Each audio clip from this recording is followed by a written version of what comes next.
Welcome back, ladies and gentlemen, and I hope you're all doing well. This is a really important video for me. It marks my first full year as a landscape photographer and YouTuber.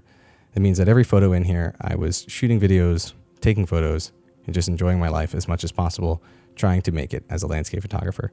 So going back and reliving some of these memories, thinking about what that day was like and stuff like that is really fun. But I also thought including some of the raw files and maybe talking a little bit about how I edited each image would be educational to you. I'm also going to include cards or links down below for any of the images that I might have had on a live stream or in another video for a more in-depth tutorial on how I did those edits. Anyways, I'm really excited. Let's take a look at some of my favorite images from 2021. Okay, so the first set of images we're going to be taking a look at is from my trip out west to Utah sometime last April, right after I got vaccinated and was able to go do things. So this is probably one of my favorite images from that trip, and it's not normally something I take, which is probably why it's one of my favorites, just because it got out of my comfort zone and I tried something new. So here's the final edit, but let me show you what the raw started as. You can really tell that there's just no contrast in this image. It's lacking color and it looks almost completely different in gray compared to the final edit. So this was the edit before I took it into Photoshop. It's pretty much the same one you just saw, and you can tell how I kind of contrasted the image to have the most light on that middle piece of clay. But you'll notice that there's a lot of distracting elements in here that I just didn't like and really detract from the image. So what I did is I took basically this edit, edited a little bit differently to make it not so specific to this middle piece in terms of lighting, and then I also removed all those pieces that are distracting. Definitely one of my favorite images from that trip. This is the next image. It's an aerial shot. It's probably my favorite image from that trip. It's of my friend Lillian, and there's just something about this image that I can't move past. It's the texture in the rock. It's the colors naturally in that landscape. And I don't normally have people in my images, obviously, but this particular time we were out shooting. I was shooting stuff for her. I was shooting stuff for me. And it just kind of came along where this just turned out, in my opinion, to be as close as perfect as possible. Without her in the image, it just wouldn't be complete. And that subject really adds to the image, even though it's not something I normally do. But I also wouldn't say it's about her. It's about the landscape. It's all those textures and those colors in the landscape. But she just adds that element that you could just, your eye is drawn to. And then you kind of can peer out and inspect other things, look closer at other things. One of my favorite images, if not my favorite image from that trip. Just everything about it. It's different than what I normally take. It's special. No one else has this image, and there's just something about it in terms of the colors and the rocks and the grain and just everything about it. Just love this image. This next image is super simple. It's as a storm is passing through Factory Butte, which I also have a lot of content on. It's not very far from last image or the image before it. All of these were taken pretty much in the same area, which is just absolutely incredible. And this particular edit is really simple. Let me show you the before. This is the before, obviously a little dull, and added some contrast back in, made those desert textures pop. But honestly, a lot of the work is just being done by this beam of light that's in the image. And there's just something I really love about that light and the storm and the shadow that's on top of the butte and the bright light that's right below it, casting right on those hillsides. I also consciously left my shadow in. I thought a lot about removing myself and making it where you could never tell that I was shooting this image because of my shadow. But I left it in on purpose, and I'm not entirely sure why still, but I left it in consciously, thinking I like that little element that you can pin me there, that I'm standing there taking this photo. Normally I would remove something like that, but on this particular image, it felt right to leave it. Right behind where this image was taken is where I took this image. And again, very minimal. There's not a ton of bright colors or focus stacking or anything like that for this image. I just really like the way the textures were in the desert. And that's kind of what I ended up coming away with, as you can tell in the theme here, is that all of these are more about the simplicity in the textures and the tones rather than they are about the perfect sunset or the focus stacking or luminosity masking or anything like that. I did do a little bit of technical editing for this image on a live stream that you can check out here. All I did was I have a warmer and a cooler image. So the cooler image is using the cooler shadows, and the warmer image is using the warmer highlights. and then I blended those two together. But realistically, this is not far off anything I could have gotten just in Lightroom. So the next image is actually in Colorado. It's a panorama, so you can get an idea of how big this is when I scroll through it here. Lots of detail. And here's the image before. So this was the pano stitched together. Here's the before edit. Here's the after. And then I took it in and I fixed up those issues by adding some clouds back in, scaling some things and stuff like that. It's one of my favorite images from that trip. This was on the very tail end. There's just something about this particular panorama of that red light on those snow-capped peaks. Really love this image. All right, so next up is when I went to the Tetons, Yellowstone, Glacier, back to the Tetons. I was gone for like almost 2 months for this particular trip, so there's quite a few images from there. And this is probably the best image I got of wildflowers while I was there. Now, this is the final edits. It's very vibrant and very in your face, but the tones are so subtle. That's kind of why I like it. It's not overly bright, but it just feels like it's glowing. And there's something about this particular image that has that, and it's why I love this image. So let me talk a little bit about how I did the edit really quick. I took this darker exposure for the background where the sun is, but I did not focus stack this image. Intentionally, I do have a background that's in focus of the Tetons, but I kind of liked it out of focus for this particular image, and I left it that way. The other two parts I used were the same image, just lightened and darkened, and I luminosity masked these together, along with this background being a little bit darker for the mountain range, and I came along with this image. Definitely one of my favorites from that trip. The next one is a super easy standard image from the Tetons, but I will say I never got conditions like this again. I must have shot sunrise at this particular location at Schwalbacher Landing maybe 6 times. I shot it a ton. And this is the final image. It's very simple. This was the image to start with, and here's the before and here's the after. And I used that, and I used a brighter part to get a lot of the detail out of the trees here. And then also you can tell I fixed this little thing that's going on in the water here, so it's a little bit less distracting. And I also removed a lot of these little dots in the water. That took quite a long time. You can see them all right here, but that's just kind of because I knew this was going to go in my portfolio. Wanted it to be as perfect as possible, and that's how I did that edit. Still pretty simple, but I kind of went the extra mile because I wanted it to be pristine. The next one is another standard shot from the Tetons, but I just love the mood that I got out of this image that I don't see in a lot of other images. This was right before sunrise. This was like 5 something in the morning because of the summer solstice. And I didn't do a whole lot to the edit this image. The only reason I had to take it into Photoshop was to remove the darkening from I don't know if it was the adapter on my 7200 that morning or something, but it was causing a really bad vignette. And so I took it into Photoshop and removed that. But I really did not do a whole lot to this image. This is completely untouched, straight out of camera. So you can really tell not a whole lot of editing going on. In stark contrast, this particular image did take a lot of editing. This image is a blend of a lot of images. I took a blue hour shot, and then I also took a stacked 25 shot image for the Milky Way, and then I blended those two together to create this. And you can actually watch me capture this in this video here. And that whole video, I don't talk about anything photography related, but I do capture this image in that video. One of my favorite videos from the year, by the way, is just somehow I got sunrise, sunset, and this all in the same day with like fantastic conditions. Highly recommend you check it out, whether you're into photography or not. Definitely one of my, if not my favorite episode from the year. So yeah, one of my favorite images. I haven't shot a whole lot of astro in my portfolio, so this is still stuff I'm dabbling in, trying to get better at. And so I'm learning as I'm going. A lot of these were definitely a learning process, but I think this one came away pretty well, to be honest. And then right after that, I just shot a quick pano. This image still takes my breath away with that air glow that's in the background. This is a 7-shot pano that was using a 14mm. So in terms of horizon, this is almost straight left to straight right. That's how much this is encompassing. It's of the same barn, but obviously I don't have any detail in the barn because I didn't take a blue hour shot for this image. This was actually the edit before I started. You can tell it's warped really weird, looks really bad. So I had to do a lot of stretching and fixing in Photoshop to get everything proportional and to look right. The next image is a little bit further north in Glacier. I don't know why I particularly like this image.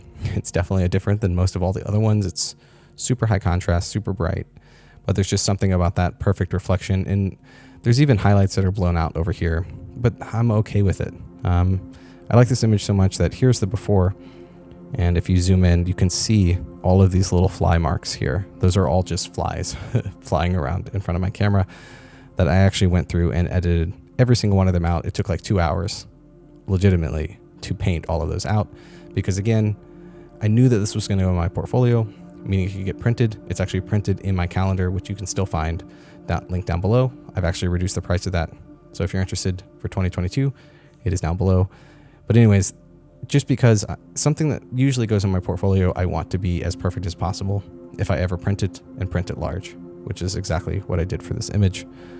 So that is the Tetons in Yellowstone area, even though none of those images from Yellowstone, this one particularly from Glacier. Let's move on to my fall series from Colorado. This is one of my favorite images from that trip, which you can watch me capture in this video here. And the conditions I still remember that morning were absolutely spectacular. There's all these clouds moving around. It had rained just so that everything was crystal clear and the colors were just super vibrant.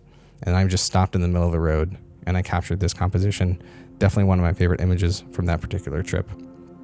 I think it's my only image from Crested Butte that I've got in here. Next up, I included this shot that I just took on the side of the road. I don't have a video for this. I was driving to Ridgeway and the San Juan Mountains, and I captured sunset as I was passing through Panoia, I don't know, somewhere in Colorado. And it had been raining, and this rainbow just popped out of nowhere. I can show you the before of this. I think, yep, you can tell it's really, really dull, no contrast, and I have to admit the dehaze and some finagling in Lightroom really helped bring this image to life. There's just something I like about it. I think I like the memory of it more than anything else. I love spontaneous images that you don't even plan to get. I'm not even out trying to shoot. I'm literally just trying to get to a location and they just happen. And I really love that about this image, and it works. I have from the start of the rainbow to the end of the rainbow, and it just came along really well. So next up is an image from the San Juans that I was actually trying to get to. It's one of my favorite fall images. It's another drone shot, and there's just something about the way the road meanders through the bottom of the frame, along with the contrast of those super, super colorful aspen trees. And I think this image for me means a lot because I was here the year before and the color change and the conditions were really, really bad. I was there for 5 days and I really didn't get almost anything that I was happy with. This time when I went, every day I couldn't stop shooting. The color change was super vibrant, everything was popping, and the conditions were super clear. And I really love how this image came away. Maybe this isn't one that I'm going to print big, but there's just something about this particular memory and that fondness of that time. Speaking of, this image keeps creeping into my brain. I shot it here in this video, probably the same video of the one you just saw. And at first, my crop for this was bigger. It's this whole thing, something along these lines, which I still really love, don't get me wrong. But something about, I cropped this actually down to use as a desktop background, and there's just something about how it envelops the color around the image, and that you just see everything in the image. I'm cutting off the top of the trees, but there's just, it works. I don't necessarily know why. I don't know how to articulate it. Just something about the way the colors just make your eye go straight to the aspen and the atmosphere of that glow of the image. Really, really enjoy this image. Didn't think anything of it. I actually didn't even edit it when I did a first pass through because I didn't think it had any potential. I did an edit of it. I was like, okay. And then I've cropped it a few times. And I actually ended up submitting this image to a contest. So cross your fingers for me. But it's grown on me. It's one of those images that has definitely grown on me.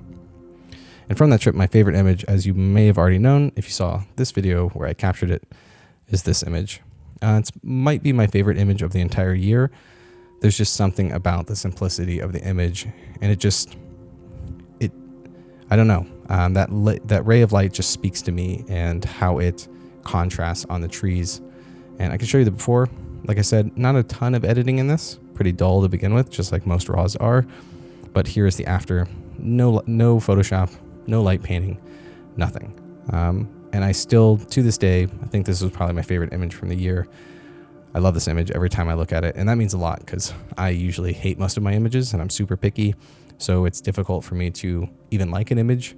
And this one, every time I look at it, I still love this image. It's probably one of my favorite I've ever taken. So on that trip, I actually took these 2 photos in this video that you can find. Actually, it's the same video of the last image. That day was just spectacular for capturing images. And this is basically the same moment.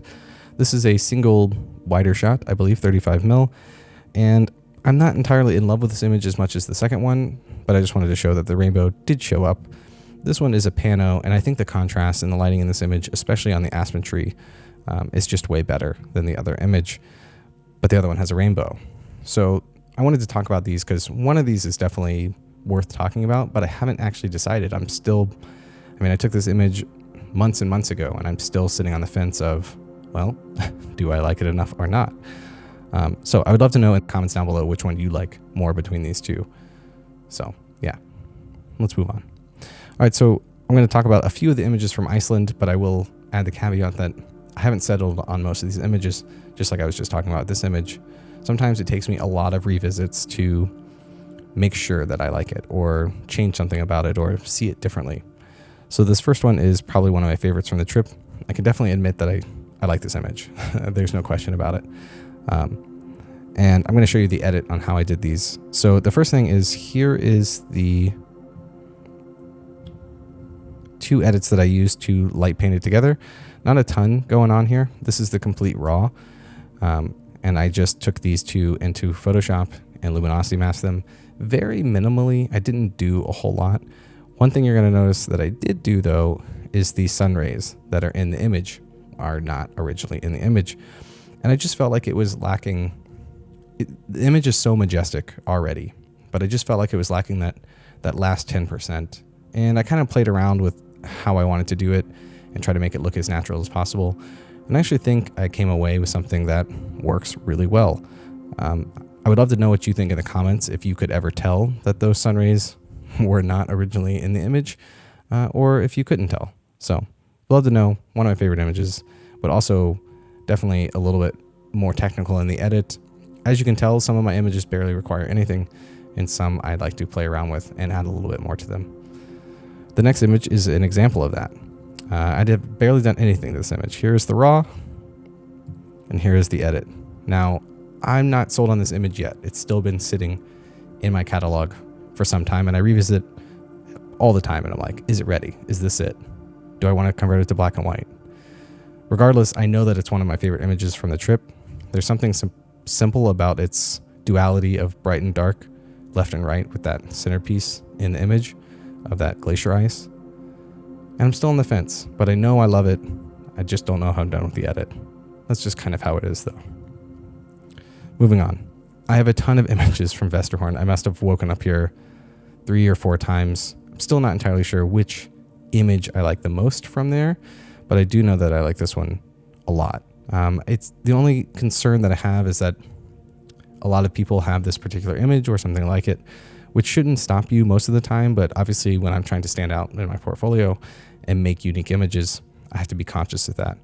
The one detail I really love about this particular this particular capture is these shadows here are the actual clouds on the mountains, which I'm going to talk about in the video that I captured this in, that you're going to be able to find. Well, it's not out yet, but I am working on it. It's the last part for Iceland. And I talk about how the clouds blocking the light and difficulty and stuff like that. Anyways, it doesn't matter. All I know is I just like that particular detail on the mountains here. Even though it's not something you might notice immediately, it's obviously something that I know about.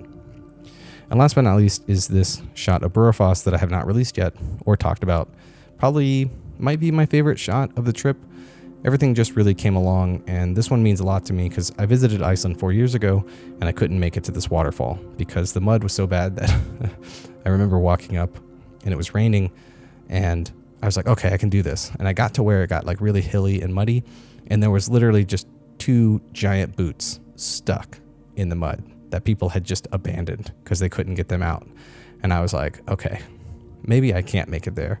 So I never made it that trip, and I made it on this trip, and I got there right in time for sunset, and the colors really showed off. I didn't get a ton of color in the clouds, but I was able to do enough in the edit to really make them pop and accentuate. So I can briefly show you. I actually did most of the edit for this on a live stream that you can check out here. But the two images that I came away with is this is the pano combined together. This is the brighter pano of that image. And this was the image that I came away with from those blends. And then I stretched it a little bit to make it more lifelike, more proportional. You can tell in the middle of the image specifically, if you pay attention, how smushed the waterfall in the background is. And it's not that way in real life. And this one looks a little bit more realistic if you've ever been. And probably one of my favorite images from that trip. Just the colors in the water, everything about it is just super special, has that memory for me. And just getting there and seeing this, yeah, I remember it brightening my day a lot. All right, so that was some of my favorite images from 2021. And making this video was really fun for me, just going through and reliving all those moments from this year, reminding myself, you know, that I did accomplish what I wanted to accomplish. And I got some great images from the year, and just having to select and pick down images that really represent me and my journey as a photographer in this year. And I definitely grew a lot. I noticed going through these, a lot of these are not images I would have picked a year or two ago, and they're not the same things I've been shooting a year or two ago. And it's really nice to see that growth, and it was a lot of fun to make this. I also think and hope that it was educational to you to see some of those before and afters. I know when I was starting out, heck, even today, I question, am I going to locations and not getting the right light? Why am I not getting images that look like all these other people's images from a particular spot? And I think a lot of the times it's just because we only see the final edit. We don't know what they started with, and we don't know what they did to an image. So I'd like to bring you back to reality and show you some of the before and afters, so you get an idea of what the image looked like out of camera, so that maybe you feel more comfortable with your own images. So I hope that was helpful, and if you like this video, consider liking. If you love the video, consider subscribing. I cannot thank you guys enough for the support over the last year. It means a lot, and I'm really excited for 2022 and see where the future takes us. Anyways, thanks for watching, and I'll see you again next time. Later.